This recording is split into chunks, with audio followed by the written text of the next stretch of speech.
Imagine you walk into a cafe. You order a cup of coffee. The price is 6,000.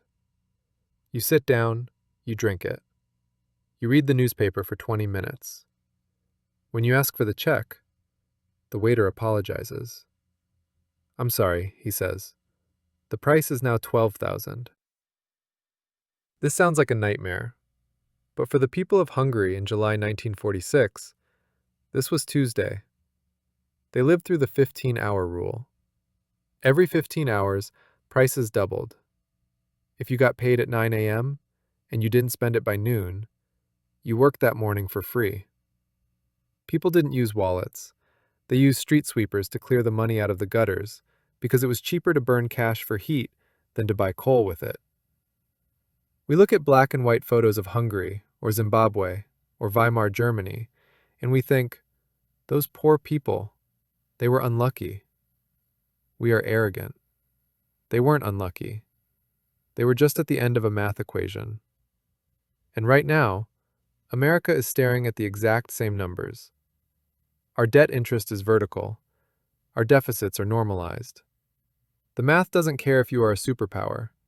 The math only cares about one thing: solvency. And we are insolvent. I want you to understand something very clearly. When a currency dies, wealth doesn't disappear. It transfers. It moves from the people who hold promises, cash, bonds, savings, to the people who hold reality, gold, land, goods. I spent the last week analyzing the data from the 2026 economic shifts in Venezuela, Turkey, and Lebanon. And I found the lifeboat list. These are the 5 assets that act as a shield when the system breaks. They survived in 1946. They are surviving right now in 2026. And I moved the most critical one to number 4, because it is the only asset that keeps you alive when the grocery stores go dark. Let's break them down.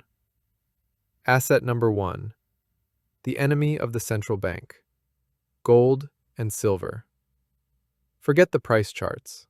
Forget the bull run. Look at the behavior. Right now, in the province of Rize, Turkey, regular people aren't trusting the banks with their lira. Almost 44% of all bank deposits there are now held in gold. Why? Because the Turkish people learned a brutal lesson. Politicians lie. Gold tells the truth. In 1946 Hungary, when the currency went to zero, the man with a single gold coin could buy a city block. Why? Because scarcity is the only defense against infinity. Central banks can print infinite paper. They cannot print an ounce of gold. If you view gold as a way to make money, you are missing the point. You don't buy a fire extinguisher to make money. You buy it so you don't burn. But you can't always pay for dinner with a gold coin. Sometimes, you just need a currency that isn't dying yet. That brings us to asset number 2, foreign hard currency. This is the lifeboat theory. If you are on the Titanic and it's sinking, you don't need a submarine. You just need a boat that floats longer than yours. In Lebanon, the local pound is dead. It's gone. So what happened? Did commerce stop? No. The economy dollarized. A TMS in Beirut now dispense US dollars. The nurse who saved in pounds lost 98% of her life's work. The nurse who kept dollars under her floorboards lost nothing. For us in the West, the dollar is the Titanic. So where's the lifeboat? Look at the Swiss franc. Look at the Singapore dollar. Diversification isn't just buying different stocks. It's making sure that if your government makes a mistake, your entire life savings doesn't pay the price. Asset number 3 is the one that confuses everyone: stocks. But be very, very careful. In January 2026, we saw the Venezuelan stock market scream higher. A 3,000% gain looks like a miracle. But it wasn't a miracle. It was a repricing. Here is the secret rule. If a company sells to locals, it dies with the currency. But if a company exports, it gets rich. Imagine a copper mine in a collapsing country. They pay their workers in the worthless local money. But they sell their copper to China or America for strong money. Their costs stay low. Their profits explode. This is what happened in Germany in the 1920s. The industrialists who sold steel to the world became the new royalty. The shopkeepers who sold bread to their neighbors went bankrupt. If you are going to hold stocks through a crash, ask yourself one question. Does this company earn money from the whole world, or just from my broke neighbors? Now, asset number 4, the one I warned you about. Agricultural land. You can't eat a stock certificate. You can't eat a gold bar. When the supply chain snaps, the most valuable currency on earth is a calorie. In the Great Depression, stockbrokers in New York were standing in bread lines. But the farmers? They had it tough. But they had eggs. They had milk. They had potatoes. They had sovereignty. Land is the only asset that produces energy without asking for permission. But there is a danger. Land is heavy. You can't put it in your backpack and run. In Zimbabwe, they confiscated the farms.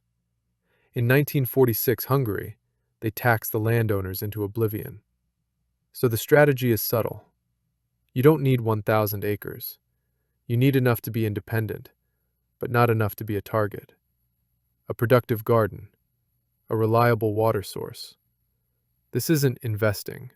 This is biological insurance. Finally, asset number 5. The asset of the black market. Consumables. In World War II, the most stable currency wasn't the mark or the dollar. It was the cigarette. Standardized, portable, and everyone wanted one. But in 2026, we don't trade cigarettes. We trade energy. Look at South Africa. They have load-shedding blackouts that last for 10 hours a day. In that environment, a charged lithium battery is worth more than a stack of cash. In Ukraine, Starlink terminals became the backbone of the entire economy. Why? Because information is survival. If you have a way to generate power and a way to connect to the internet when the grid is down, you have power. Literal power.